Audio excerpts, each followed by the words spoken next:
right, Shalom. Before I start, we give all praises to Yahweh Bahashem, Yahweh Shai Bahashem, Rakah Kodash.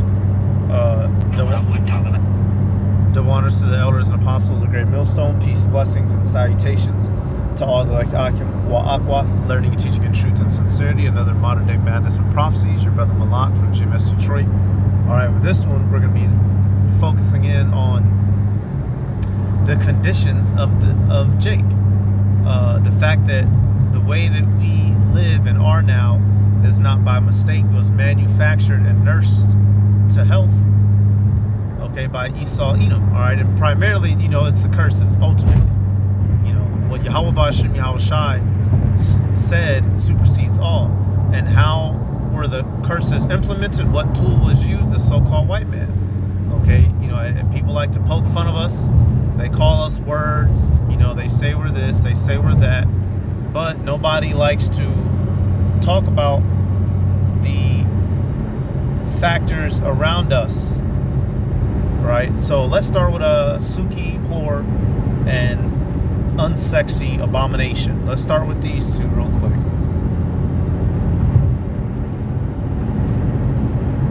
So should I just tell? Yeah, they said that I sell my soul. Should I just tell them the truth? He sold it for a double cheeseburger with mac sauce. With extra onions on it, baby. Don't play. It's time for me to just keep it 100 child. Like, yes, they got me in this shit. I don't know. I can't get out of it. I'm getting too much money. I don't want to get out of it. This is what y'all want to hear now, I'm saying. We just left this Hollywood party, baby. This Balenciaga party. Bring me Balenciaga himself. See, and she laughing and giggling, so niggas think she's playing and she's being dead serious. Yeah, she just did leave a Hollywood party and had to do Hollywood things. Okay, now she's low level, so they not inviting her to no important meetings. She show up, gets scuzzied out, and get sent off in her assignment to go, bug our women out more. But you see, like she said, she said, I don't want to get out. I'm making too much money. So she's aware that she's a pawn being used. Let's get another one. Suki Harlot. That's what I'm going to call her. Suki Harlot and unsexy abomination. Says, takes emergency contraceptive on IG Live. I got to do what I got to do. On these a lot of times. Baby, I had a long night last night. I ain't gonna lie, but baby, I had took my birth control out, y'all. Knowing I'm not supposed to, because really I'm scared of murder, but baby, now I gotta take me one of these. You know what this is? Emergency contraceptive pill, y'all. And it's not even the one, this one like the generic brand, so I hopefully it works. But if it don't, baby, bitch finna be pregnant. Gotta do what I gotta do, like a real bitch, baby.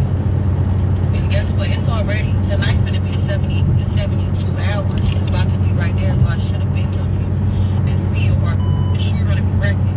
But I ain't gonna lie, now I got pregnant on these a lot of times. Like a jelly bean, baby. So, I'm not going to play this whole thing. You see her, she's sitting here bragging about, the fact that she got shot up and now she's taking a contraceptive trying to eliminate the chances of a pregnancy. And this is what's being promoted, to the youth. And so let me get this, because firstly, what do we see? We see that our people primarily are being led about by people that are debaucherous at best. That's a generous word. That's a generous word for me. See, I didn't use a curse word yet. All right, Isaiah 3:12. As for my people, children are their oppressors, and women rule over them. O my people, they which lead thee cause thee to err, and destroy the way of thy paths. So we see that our people are being led astray by these wicked, nigga leaders. So now the question comes, well, who are backing these nigga leaders? Who has allowed these two folk to get famous? Why are they saying things and they don't get banned, but other people say less things and do get banned? Okay, You'll come to the understanding that these folk are allowed to do what they're doing by Esau, Edom, so that they can continue to manipulate the minds of their own people to keep them in a debased estate. Okay, Esau, Edom knows this. All right, and certain niggas is starting to catch on and get tired of it. Let's see who. See, this is the thing, Charles. I think everything that you're saying has some truth to it. It's just the delivery. You're standing. There's no denying that you're standing for and by your people. Well, here's the thing. When you address the evil, you can't worry about the good. When you're looking at the conditions of our community, you can't worry about the evil. When you got kids, they kill kids and say we smoking on too. See, they wasn't worried about the delivery when these kids in Chicago were talking about smoking on too. They weren't worried about the delivery. I ain't got no manners for no slut. I'm gonna put my thumb in her butt. The delivery? I like girls kissing girls where I'm from. That's on the radio. Girls on girls, that's promoting lesbianism to my daughter as we drive to school. This song they playing with Drake. Y'all worried about the delivery? These niggas talking about killing each other. They really, that nigga thug said, nigga, I shot at your mama. You don't mention me no more. He really shot that nigga mama. And y'all worried about my delivery. These niggas are confessing to murders on songs. And y'all worried about my delivery? The conditions of black look at them talking about booty holes. Y'all worried about my delivery? Come on, don't be black. Y'all can't listen to me. Y'all should talk to my delivery. Don't do me like that. And the way y'all stab me, pop y'all pussies. Y'all kill me. Don't trip about my delivery. See, this is the... You know, and I wish they weren't playing that annoying ass music, but he gets to cutting them, you know. He said, you know, y'all worry about my delivery, but y'all listen and promote niggas that promote death. And not just Southern Kingdom, Northern Kingdom too. You got that evil nigga Bad Bunny, whatever the fuck his name is. Alright, he's an adulterous ass nigga. Alright, you could go down a whole list of wicked Northern Kingdom entertainers as well. You know, Fat Joe, Daddy Yankee, you know, they on the same shit. But you see the fact that if you come up and speak up against this, you're gonna be demonized more than the people who are promoting you, who are promoting to you to live like a demon. Why? Because Esau, Edom has set them up. And I'm gonna play one more clip, then I'll get a verse. And this is a tactic that the heathen will do, and I'll get an example in the scriptures. They'll set up a wicked Israelite over us to continue us in our negative path so that they can keep power over us. And I'm gonna get an example of that in the history. Let me get we'll clip that one next. Let me get this one next. I wasn't talking like... When I wasn't talking like that, wearing the bow tie, y'all wasn't paying me no attention. And I was going to the Supreme Court, changing laws and legislation in this country. I was working with over 50 U.S. congressional members, from Ted Cruz to Mark Rubio, Senator John Cornyn. I was on the front page of the American Bar Association Journal. I had done a study with News 21, Walter Cronkite School of Journalism. Y'all wasn't paying attention then. So nigga, I gave y'all what y'all want. An ignorant motherfucking nigga that talk like them rappers. Now y'all listening. Now y'all paying attention, y'all. I got y'all attention, checkmate. Now let me tell y'all what y'all need to hear. We fucked up as a race of people since y'all so caught up into my delivery. 5% of children now are catching HIV from ages 13 to 21. What y'all worried about? 85% of leukemia, all of the cases of teenagers. What y'all so caught up about? Nigga, only 35% of most kids in inner cities can read on or above their grade level. What the fuck are y'all talking about? These kids can't read. And he's cutting them. He's holding a mirror up to our people, which niggas run from. He said only 35% of niggas in the inner city can read on their level or above. What the fuck is y'all talking about? Meaning what? Our people are focusing on all the wrong things.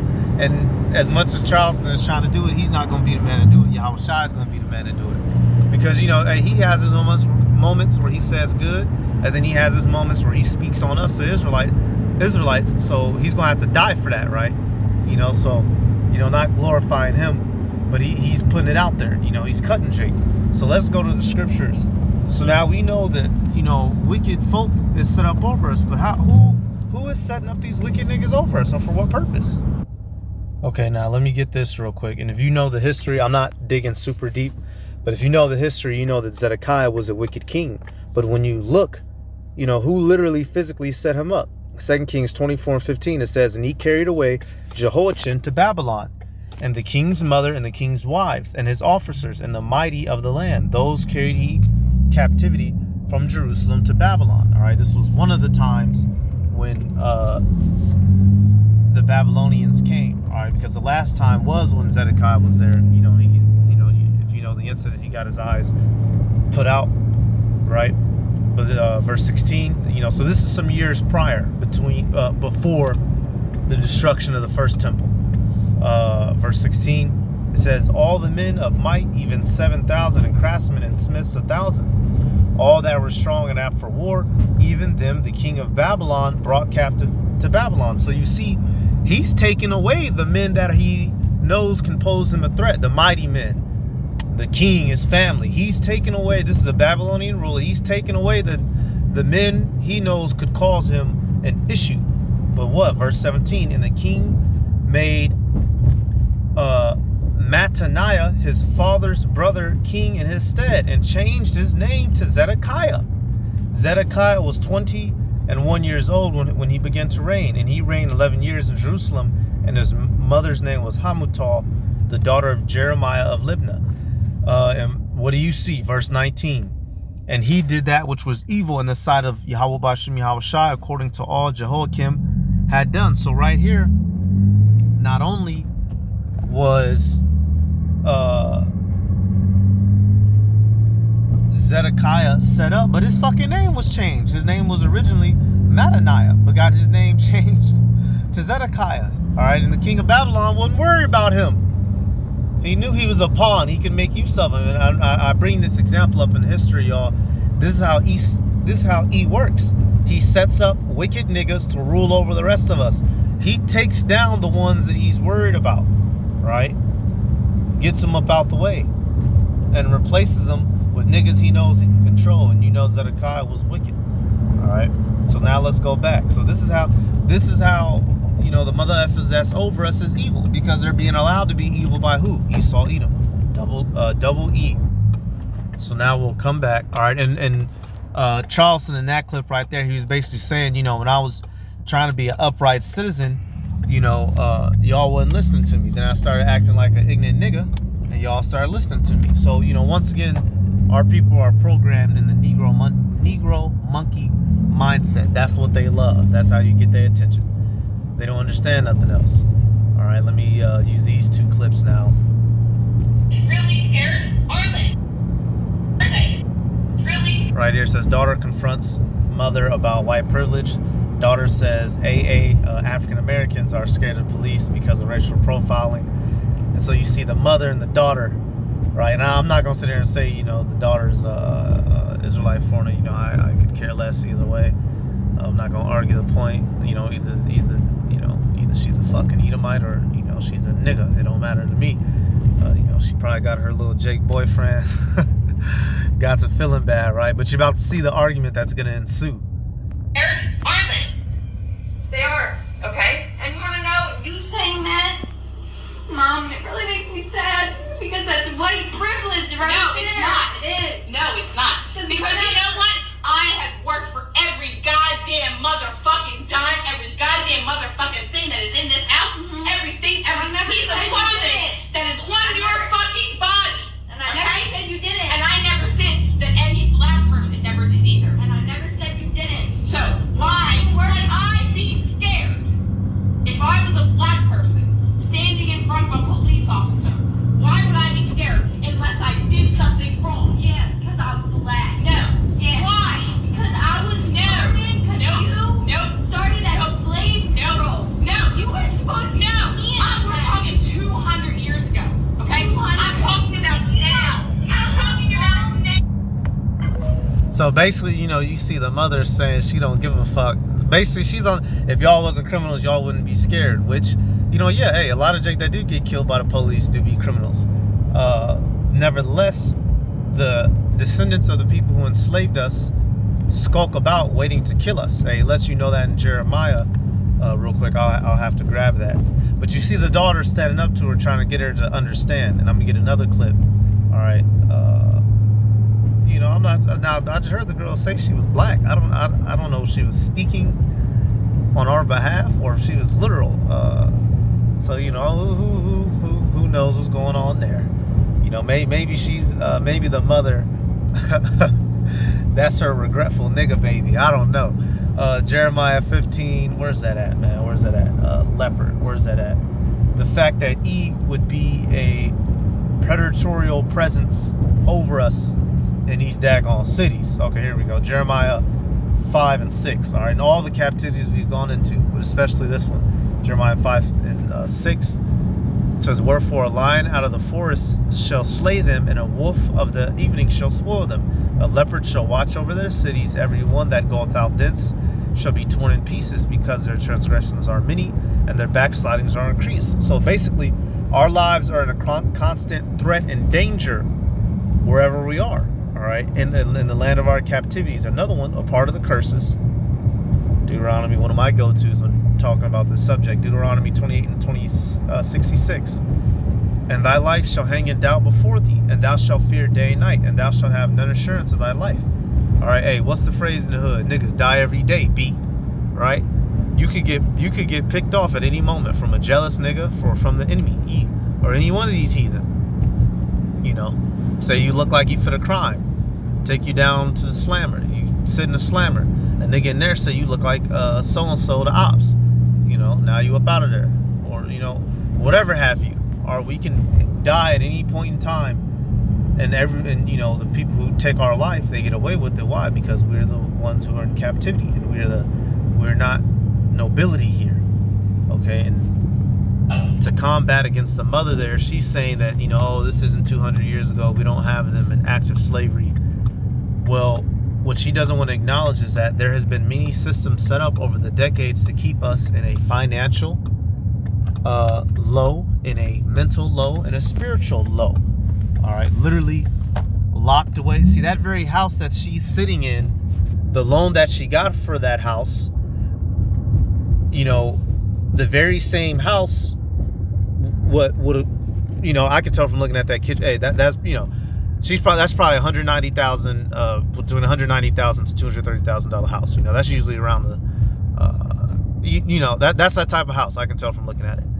Well, that same house she got for 190,000, they gonna charge me and your brown, black, and middle brown asses easily 290, 300, 320,000 with an interest of upwards of 6%. 6%. Don't you even think about an interest anywhere near 1% with your black brown ass, right? That's a part of the privilege, the deals that they give each other in society. Let's see. Wait, you're charging Negroes more than 20%? There's no way anyone can get out from under that. If your bank wasn't legally prohibited from lending the Negroes, you do the same. Within reason. 6%. Now let's get this done. The city would approve any new Southland Trust development in East Compton once all the original owners have sold. Not a given. Tell me my fucking business. Chicago, Baltimore, Lansing, Oakland, Seattle. Now that was foresight. Move just one black family into a decent white neighborhood, and the other homeowners will throw money at you faster than you can count. Negroes aren't stupid. Given a choice, even they don't want to live among other Negroes. Nothing more American than people willingly paying double for something they can't afford in the first place. What happens once they realize they have been swindled? Well, you could always ask Miss Koisher if you could borrow a sanitary napkin. If they make their mortgage payments, we win. If they default, we win. You pray they miss their nut, then you put those houses right back on the market at another markup. And by this time, it's an all-Negro neighborhood. An entire population of Negroes who can't secure traditional mortgages. Do you need an abacus? Uncle, 6%. Oh, there you go. Wait. Man, that 6% interest been killing us, y'all. Hey, look. So you see, now this is from a movie, but this is based off of real life. This is redlining the fact that we were given, in which they didn't even used to give us loans for anything. It took damn near till halfway through the 1900s. But they said, okay, we'll start giving you niggas loans. And what they do, give us loans at the highest percentage, which more than likely we're going to default on, meaning what? We're going to lose those homes because we can't make payments. So what does that make us? Eternal renters. We don't have anything. We die. Your children, they rent shit. They die. We don't have any inheritance. Everything we do try to get a hold of, we're being charged on. So what does that mean? You have to work more hours, so you're not home with your family as much, so they're being indoctrinated by the world more, which keeps the ball rolling. And then come to find out, the same companies who own the record labels also own what? The prisons. So it's a sick system and a cycle. And that's what that woman there, the mother, doesn't understand. This system is set up to keep us down. And we're not just crying out and making excuses. This is real. Okay, so I'll just get one more. I'll end it with a classic. This is a short one. I just wanted to, I came across some of those clips. This, y'all, you growing up in the hood, struggling, fighting your cousins and them over a box of Jiffy Lube cornbread it wasn't by mistake. It was by design. Okay. Zechariah 11:4, thus saith Yahweh Bashem Yahushua, my power, says, feed the flock of the slaughter. Who is that? Us. All right. Whose possessors slay them and hold themselves not guilty. And they that sell them say, blessed be the Lord, for I am rich, and their own shepherds pity them not. And that's our estate. He has set himself up over us. He slays us. He's become rich off of us. And he has set up wicked niggas over us. And those same old wicked niggas don't show us any pity. Why? Because they're able to get their own little buck theyself. Because that's all that they care about. So they, Suki and Unsexy Red, they get their buck, destroy their people, and they don't give a goddamn. Right? So you see this cycle. And who's going to come break this cycle? Yahweh Shai. All right. Hey, ultimately, Yahweh Bahashim Yahweh Shai. All right. But the Heavenly Father, Yahweh, will be sending down his son, Yahweh Shai. So this is no mystery. Yes, we are still oppressed to this day. All right. So I'm give all praises to Yahweh Bahashim, Yahweh Shai, Bahashim, Rakha Kodash, double honors to the elders and apostles, the great millstone, peace, blessings, and salutations to all the elect Akim wa Akwath, learning, teaching, and truth and sincerity. Shalom.